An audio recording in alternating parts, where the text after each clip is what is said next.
안녕하세요. 차원이 다른 부동산 컨텐츠 대왕부동산TV의 최동식입니다.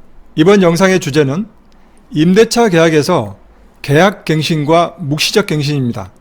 주택임대차보호법에서 며칠 후부터는 갱신 조건이 바뀌는데요. 계약이 만료되기 전 2개월 전에 통지를 해야만 법적 보호를 받을 수 있습니다. 임대인이든 임차인이든 이 기간을 놓치지 말고 잘 체크해 두어야 여러가지 계획에 차질이 발생하지 않을 것입니다. 별거 아니라고 생각하고 있다가 하루라도 지나가 버리면 또다시 2년을 기다려야 할 수도 있습니다. 다양한 사례별로 이해하기 쉽게 설명해 드릴 테니까요. 중간에 건너뛰지 말고 끝까지 잘 시청해 주시기 바랍니다. 시작하기 전에 구독과 좋아요, 알림 설정 부탁드립니다. 이 주택임대차보호법은 2020년 6월 9일 날 이미 개정이 되었고요. 그리고 시행일이 2020년 12월 10일, 그러니까 3일 뒤입니다. 주택임대차보호법의 제6조 계약의 갱신이라고 하는 내용이 개정이 되었고 새롭게 시행이 되는 겁니다. 자, 그렇다면 제6조 내용을 한번 볼까요? 제6조 계약의 갱신. 임대인이 임대차 기간이 끝나기 6개월 전부터 2개월 전까지의 기간에 임차인에게 갱신 거절의 통지를 하지 아니하거나 계약 조건을 변경하지 아니하면 갱신하지 아니한다는 뜻의 통지를 하지 아니한 경우에는 그 기간이 끝난 때 전 임대차와 동일한 조건으로 다시 임차한 것으로 본다라고 하는 내용입니다. 그리고 여기 임대인이라고 되어 있는데요. 임차인이 똑같이 임차인이 임대차 기간이 끝나기 2개월 전까지 통지하지 아니한 경우에도 또한 같다라고 되어 있습니다. 자, 여기 보시면 제가 노랗게 아니하면 아니한다, 아니한 경우에는 본다 라고 되어 있습니다. 이 문구대로라고 본다면 도대체 이게 무슨 말인지 아마 잘 모르실 수 있는데요. 이게 왜 이렇게 되어 있냐면 우리나라의 민법은 일본의 민법을 베꼈고 일본은 독일의 민법을 베껴가지고 계속 베끼다 보니까 이렇게까지 온 겁니다. 그래서 다시 한번 설명을 해드리면 계약의 조건을 변경해서 갱신하자 라고 하는 내용입니다. 결국에 여기에서 중요한 내용은 바로 이것입니다. 6개월 전부터 1개월까지로 되어 있었는데 이게 바로 2개월 전으로 바뀐 겁니다. 지금 보고 계시는 이 내용이 바로 묵시적 갱신입니다. 자, 그렇다면 최근에 계약갱신 요구권이라고 많이 들어보셨죠? 이게 제6조의 3에 나와 있습니다. 계약갱신 요구 등이라고 되어 있고요. 2020년 7월 31일 날 신설되었습니다. 제6조에도 불구하고 제6조는 방금 제가 읽어드렸죠. 제6조에도 불구하고 임대인은 임차인이 제6조 1항 전단의 기간 이내에, 이 말은 무슨 말이냐면 6개월부터 2개월 이내 이 얘기입니다. 그 기간 이내에 계약갱신을 요구할 경우에 정당한 사유 없이 거절하지 못한다라고 되어 있습니다. 이게 바로 계약갱신 요구권이죠. 이 두 가지는 같이 갑니다.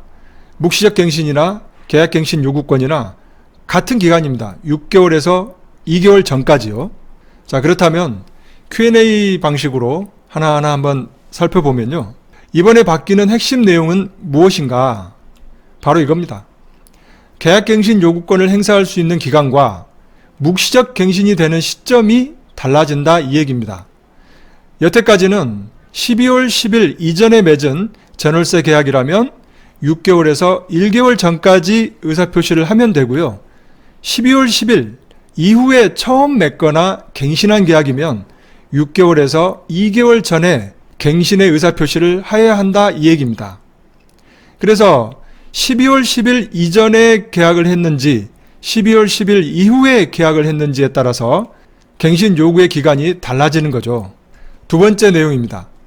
만약 2019년 2월 10일 날 계약을 해서 2021년 2월 10일에 만료가 된다라고 하면 이 계약갱신 요구권은 언제까지 임대인에게 말해야 하나? 12월 10일 이전에 맺은 전월세 계약이므로, 그러니까 2019년도니까 당연히 12월 10일 이전이죠. 그래서 6개월에서 1개월 전까지 의사표시를 하면 됩니다. 1개월 전까지니까요. 2021년 1월 10일 0시까지입니다. 여기에서 그 1개월 전이라고 하는 이 얘기는 이 기간 계산은 초일 불산입 원칙이 있습니다. 첫 번째 시작일은 제외한다 이 얘기죠. 자, 세 번째 사례입니다. 12월 20일에 임대차 계약을 할 예정이라고 합니다. 이럴 때 계약 만료 시점에 계약갱신 요구권을 쓰고 싶다면 언제까지 말해야 되나 이건데요. 12월 10일 이후에 계약한 전월세 계약이므로 6개월에서 2개월이죠. 그러니까 만료가 되는 시점 2020년 12월 20일보다 2개월 전까지, 그래서 2022년 10월 20일 0시 전까지 계약갱신 요구를 하면 됩니다. 자, 네 번째 사례인데요. 계약갱신 요구권을 사용하고 싶다면 그 의사표시를 어떻게 해야 하나 이 얘기인데요. 뭐 여러 가지 방법이 있겠죠. 구두로 해도 되고, 문자 메시지로 해도 되고, 이메일로 해도 되고, 그리고 내용 증명으로 해도 되겠습니다. 여기에서 이 구두는 서로 증명하기가 곤란할 상황이 발생할 수도 있겠죠. 그래서 확실하게 문자 메시지라든지 이메일, 그리고 임대인이나 임차인이 연락이 닿지 않을 경우에는 내용 증명 우편으로 해야 서로 분쟁 발생을 미연에 예방할 수 있겠습니다. 다섯 번째인데요. 묵시적 갱신이 무엇인가? 맨 처음에 말씀드렸죠. 계약 만료 전 일정 시점까지 임대인이나 임차인 모두가 아무런 의사표시를 하지 않으면 기존 계약과 동일한 조건으로 계약이 연장된 것으로 보는 제도입니다. 이 계약 연장 의사가 없다면 미리 상대방에게 알려야 묵시적 갱신이 되지 않습니다. 다만 이 묵시적 갱신이 되더라도 임차인은 언제든지 계약을 해지할 수 있고 또 해지 통고 후에 3개월이 지나면 효력이 발생합니다. 그래서 너무 염려할 필요는 없습니다. 임대인이 묵시적 갱신을 원한다면 아무런 조치를 하지 않고 가만히 있으면 자연스럽게 묵시적 갱신이 되겠죠. 여섯 번째인데요. 묵시적 갱신을 원하지 않는다면 이미 말씀을 드렸는데요. 계약 시점에 따라 달라집니다. 12월 10일 이전에 맺은 계약이라면 6개월에서 1개월 전까지, 그리고 12월 10일 이후에 맺은 계약이라면 6개월에서 2개월 전에 통지하면 됩니다. 자, 일곱 번째입니다. 묵시적 갱신이 되면 계약갱신 요구권을 사용한 것인가?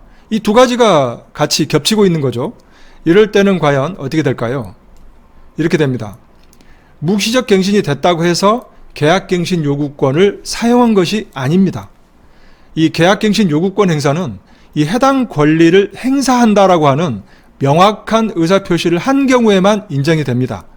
즉, 묵시적 갱신으로 2년 계약이 연장되더라도 계약갱신 요구권은 여전히 살아있습니다. 자, 여기에서 임대인은 주의해야 될 것 같죠? 여덟 번째 사례인데요. 2021년 3월 20일 날 묵시적 갱신이 이미 되었고, 그리고 그 이후 2년 후죠. 2년 후에 계약갱신 요구권을 사용한다면 최장 임차 가능 기간은 어떻게 될까요? 바로 2025년 3월 19일까지입니다.